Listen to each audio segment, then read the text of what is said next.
24. How does the setting affect the plot of the excerpt? E. The darkness of the mudflats before sunrise causes the narrator to pay close attention to his surroundings. That sounds like it could be right. He was very alert and aware of his surroundings.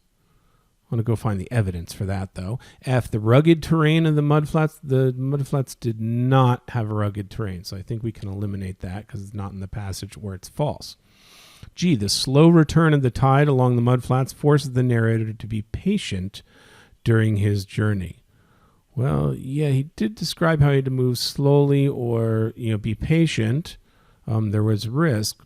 But by the way, is the tide returning or was it going out, leaving the mudflats exposed? I don't know. We're going to have to look at that one too.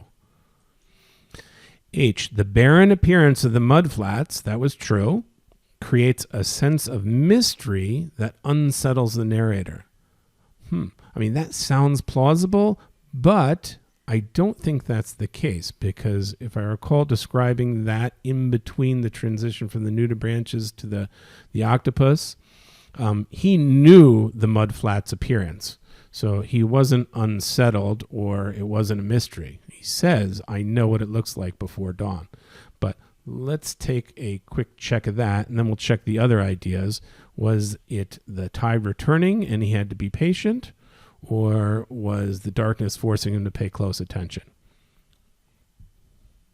So I know where we talk about the darkness of the mudflats, the scene setting. This is 4. The dark mudflats loomed like flattened dunes, so not rugged terrain, stretching deep into the bay in front of our house. From a distance, they looked too barren to support sea life. Up close, they did, unless you were to find the hardy clams, creatures, and flourish in the mud. I'm not sure why I decided to take a look. It was still an hour before sunrise, and I knew exactly what the bars looked like in the moonlight, so he knows what they look like. There's no mystery in the appearance of the mudflats, so that answer was, in fact, incorrect. Okay, so now the issue is this causing him to proceed carefully and slowly, or is it causing him to pay close attention to his surroundings? So from a distance, they looked barren to support sea life, but up close, they still did, unless you knew where to find the hardy clams. So here, he is paying attention to what's up close. I think that's going to be the right answer. I heard it long before I saw it. It was an inhale. It was an exhale, sorry.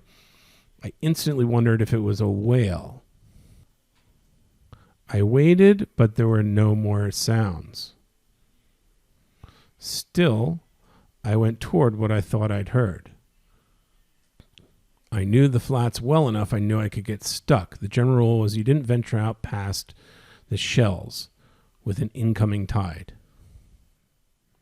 So E and G both seem to be true to the text in regards to the slow return of the tide is causing the narrator to proceed patiently. That's true, but is that really answering the question, how the setting affects the plot? Just because he was proceeding slowly or cautiously. I don't think that's the main plot. I think what's happening is the narrator is paying close attention to all the life out there, looking at it up close, and in so doing, he hears the sound of this mysterious creature. So I think the darkness of the mudflats before sunrise caused the narrator to pay close attention to his surroundings. I think E would be the correct answer for 24.